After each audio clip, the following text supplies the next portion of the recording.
Hey everyone, and welcome back to the Daily Healing Journal, where I'm sharing my healing journey in real time with you. And so recently I've been explaining that this healing journey is because of mostly narcissistic abuse. And I think it's important that we come out and we talk about this because it's so hard to talk about, because it's so hard to pinpoint why there are things that are going wrong. Because as a victim of this, which I hate using that word because I've never considered myself being a victim, but the truth is, I've had to own that I have been a victim of narcissistic, psychological, and physical abuse. And I was tricked into thinking that if I talked about it, or if I spoke out about it, or if I even questioned it, that I was the narcissistic one and that I was the problem and that I was creating my own madness.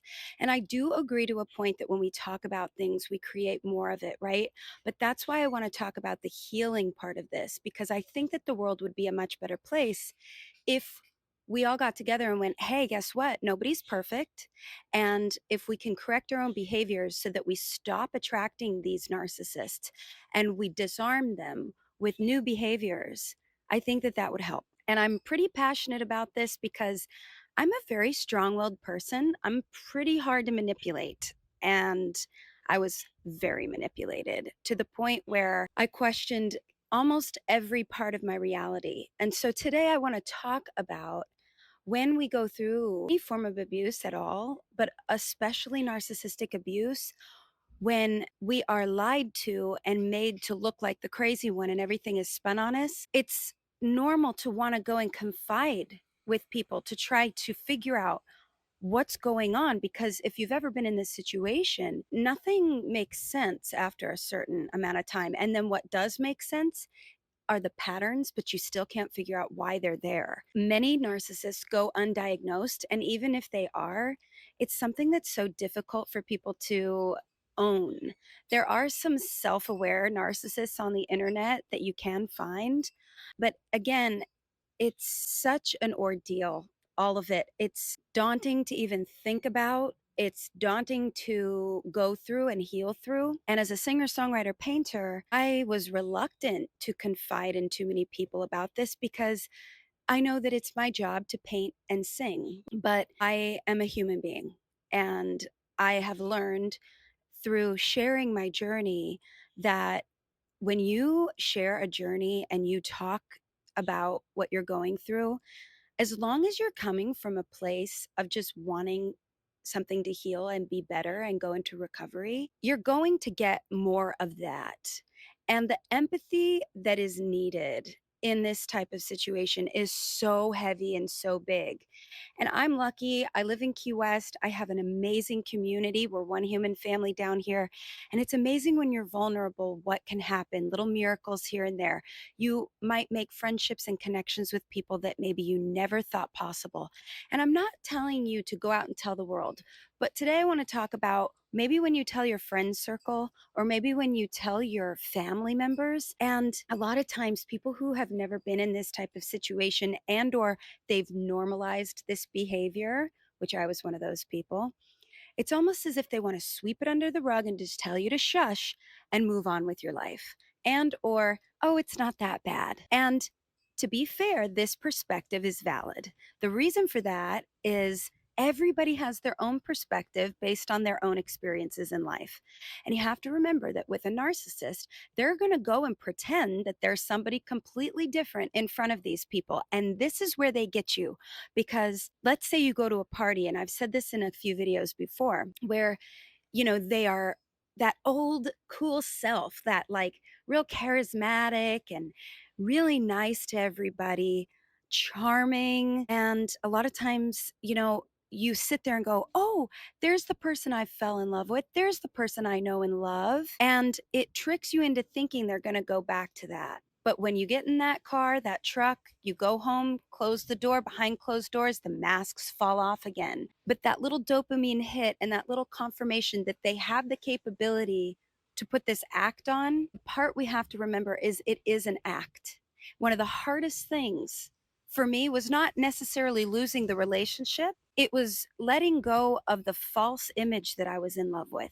That That was tough. It's still tough, but it is empowering to know that narcissists will not, cannot change.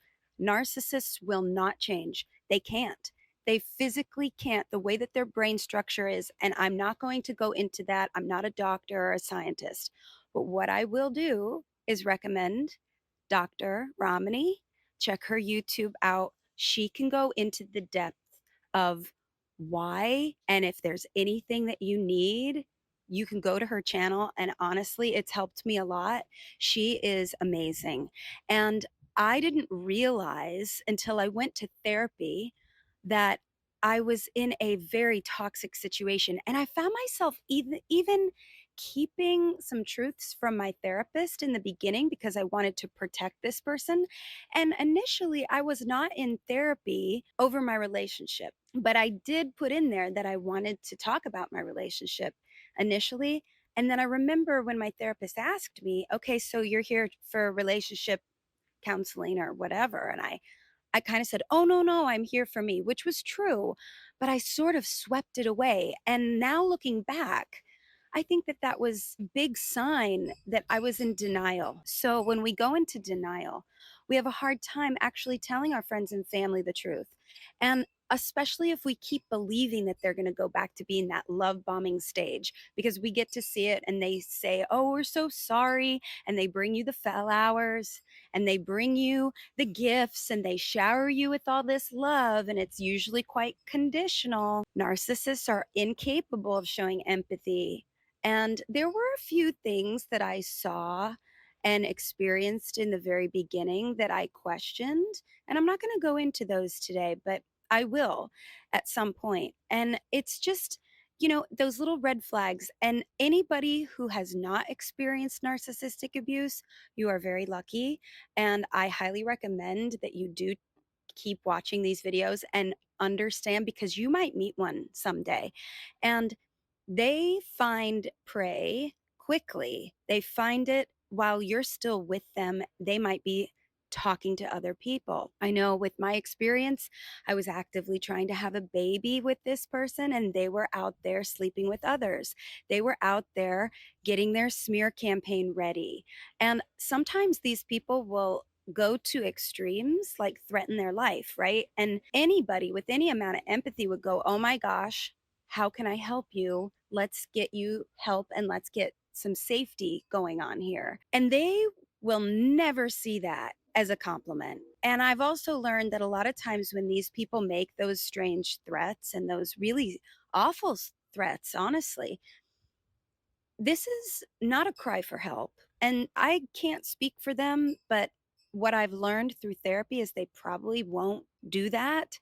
They probably wouldn't end their own life. It's actually a play just to get you to react, because when you stop reacting and their games aren't working on you anymore and the supply is no longer there, this is what they do. They're energy suckers, okay? So that exchange, that energy exchange is what they want. I was talking about this yesterday. So, what's going to make a normal person react? Somebody saying, I'm going to end my life, right?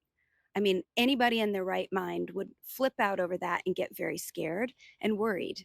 And it brought me back to the beginning. And I've not known too many narcissists, but I have known a few. And it brought me back to the beginning of these relationships and friendships where it's almost like they play the victim in the beginning, but they play a strong victim. Like they're love bombing you and they want to be with you. And then they go, well, I'm not perfect and thank you for loving me, but and they really play on some of the things that might be going on in their life, that chaos. Guess what? They travel with chaos and they may not even know why, but I'll tell you why, because it's been proven by doctors and science. They travel with that chaos because they are the storm. That is what they do. That's what their purpose is in this life. How sad is that? And what's really sad is a lot of this develops in the childhood years of when the brain is developing. And it could be from parenting, it could be genetics, it could be all sorts of things. And I'm not here to hash that out. But when you sit here and you try to dissect all of this stuff and you make yourself sick, whether it be recording, filming, keeping track, keeping notes. For me, that initiated by me. Am I the crazy one? Because I'm being told that I'm crazy because I held some pretty high standards. Because if I'm going to get married and have a child with somebody, I have certain expectations for me. There are certain boundaries that I don't want to cross. There are certain things that I don't want to accept in my life and I don't want to raise a baby with, right? I've been through certain things in my life. I love my family. They don't speak to me anymore, but that doesn't mean that I can't love them. And that doesn't mean that they didn't love me when I was little. I know that they did, but I think we're really lucky in today's day and age where we can actually be okay with talking with each other on social media and looking into our past. And you know what? It is uncomfortable. And you know what? It is embarrassing. But we're all the same. And we all have these things. And it doesn't necessarily mean narcissists. It doesn't necessarily mean abusive relationships.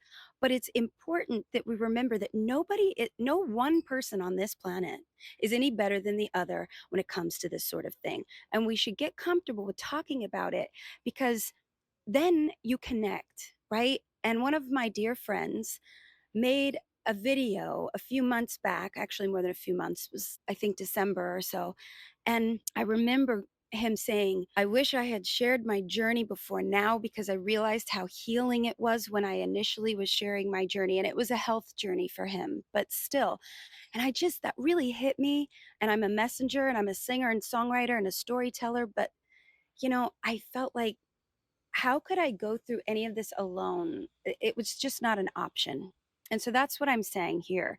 And if you don't have a safe space to go out and talk to people, if you don't have a safe space to have a friend circle where you can talk about this, I want you to know that you can talk about it right here.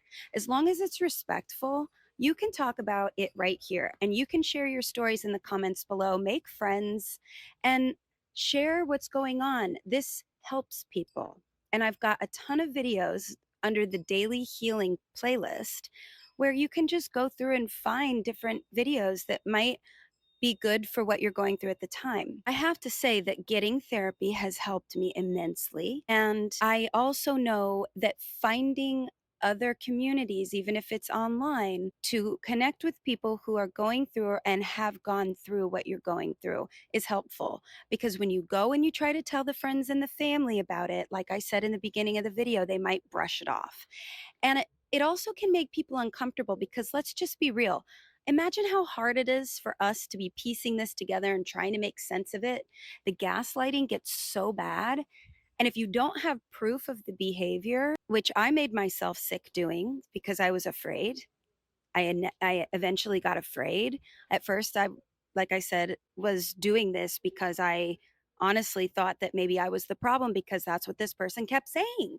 And I was just on a determined road to be the best version of myself. I wanted to be the best wife and the best mother that I possibly could. And so I was constantly being introspective and looking into myself. A lot of these things don't make any sense anymore. And I stand back, I'm like, I'm not perfect. I made my own mistakes. The mistakes that I made were mostly in a reactive state. A reactive state because I stayed in a situation way too long. But I always kept believing in the best, in the best, in the best of this person, right? Because that's what we do. But that person doesn't really exist. They're a fake, they're a liar, they're a cheat. And that's where they're comfortable. And when you stand back and you look at the patterns that they've made, they have similar patterns made with other people. It's always somebody else's fault. And, I have to own my faults in this. And I made mistakes that I wouldn't even dream of making in a healthy relationship.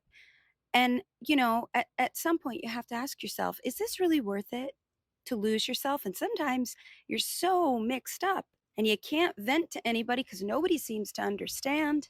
And then you just expel all this energy and you just end up being a tired ball of yarn, is what it feels like. So, the other thing I want you to keep in mind is these flying monkeys, which are the smear campaign people that have bought into this person's story. That's dangerous, especially if you play to it. So these people, they watch you and how you're reacting and what you're doing like they would watch a Netflix show. Okay.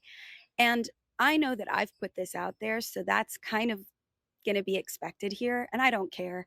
I get paid when these people watch and post and chit chat about my videos. If they don't support me, that's on them. I really don't care.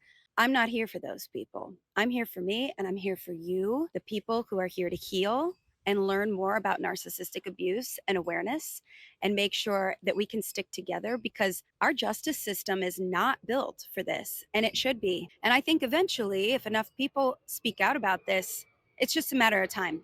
Oh, welcome to Key West. Here they come, coming in hot. All right, coming into Key West. So I also know that it can be really overwhelming when you're venting about this to people, because it is overwhelming. So that's why I urge you to get into therapy, because there's a good chance that you're not going to find people that know what you're going through unless you have the guts to post it online, which I'm not encouraging you to do if that's not what you want to do. And I chose to do that because that's just in my nature. And I honestly, I lost almost everybody that I knew since I was born through this and because of this. And I'm not ready to talk about that part of it yet. But I will say that I felt very lonely. And I knew that if I made these videos, it would attract the right people. In the first few stages of this, though, there were flying monkeys that were commenting and making really nasty remarks, and I would just block them. Through blocking people and also through the algorithm and the AI features in these platforms, they can see bullying, and it really helps. So I have my settings on my videos to detect bullying. So it's really nice and it's a safe place. And even though it's kind of strange for me to do this, because I was always taught, shush, Kristen, be quiet, just sing, just paint. And even as a little girl, I remember questioning the truth of people and questioning behaviors that just intuitively felt wrong. And I remember always being told, shh, don't say that, shush, don't say that. Don't, just be quiet, be seen, not heard. And again, I understand that to a degree, but my intentions and my wonder has always been to look for the positives. And if something feels off, I've never been shy about saying so, except for when it came to standing up for myself, which I mentioned in another video, where I was very good about standing up for other people. And then, of course, when I would feel like maybe certain teachers, certain authorities were abusing their power to try to manipulate me and try to convince me that their way was better, I didn't like that either. And so sometimes when you stand up to the norm of what society says you're supposed to be doing, you can really feel lonely and it can feel weird and you can feel like a weirdo. I was never intimidated by that feeling too much up until recently. And that's when I knew that I had been really abused, because I was told, oh, if you talk to people about this, they're just going to think you're crazy. Your own family calls you a lunatic. And all this was all built to scare me. I'm not scared. I'm doing exactly what I'm supposed to be doing. And if I can't talk to friends and family about this, then I'm going to talk to my people online about it. So thank you for being there. And thank you for allowing me to be human and allowing me to heal in front of you in real time. This journey is taking me to better places. And if it weren't for you, I would be going through this mostly alone. So thank you. I also have a few heroes in my story that have given me safe spaces to sleep. And the way that I'm living right now is quite humbling, but I'm enjoying it in the way that I should. I'm leaning into it and understanding that this is a fresh start for me, a clean slate.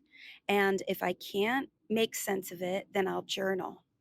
By the way, you can find my journal. So if you are interested in a journal that you can write your thoughts in, that's one of my paintings on the front. It's called Pure Imagination, and you can get it in my Amazon store. So I have a songwriters festival coming up, and it's been really difficult for me to get out some of these songs because I'm not wanting to write about and sing about the actual problems that went down necessarily. I'm looking to write and sing about the healing. And so this is going to be a process, and I hope to have a couple of new songs ready for the festival. But again, don't push yourself to overshare with anybody. And sometimes I was worried I was oversharing you're going to feel like you're oversharing when you're speaking to the wrong people. And if it's your truth and your intentions are good, speak loudly and stand strong. Okay. I hope that this gives you the courage to walk away from situations that are no longer serving you. I hope that this brings more awareness. You're not crazy, but you will go crazy if you stick around people who are blaming your reaction when they're not taking accountability for what caused it. And while we're still responsible for how we feel and how we react, the best thing to do is respond or walk away. And these are things that are very simple, but they're very difficult to do. I hope that this helps you. And again, if you don't have friends and family to talk to, you can talk in the comments below, chat with each other on my page, and let's just make this a loving community. And ignore the people who tend to drive you crazy. If I had listened to that simple statement that I just made, I probably would not have suffered through so much crap. But we all learn our lessons in our own time, and we're all on our own journey in our own time. So, that being said, I hope this helps you today. And don't worry about the opinions of others. All that matters is you and how you feel, and keep that guidance system in check. Don't cross boundaries that don't need to be crossed if they don't align with your guidance system, with your values. Don't rely on anyone else to tell you what those things are. That's your business and that's your decision. All right? Have a great day, you guys. See you next time.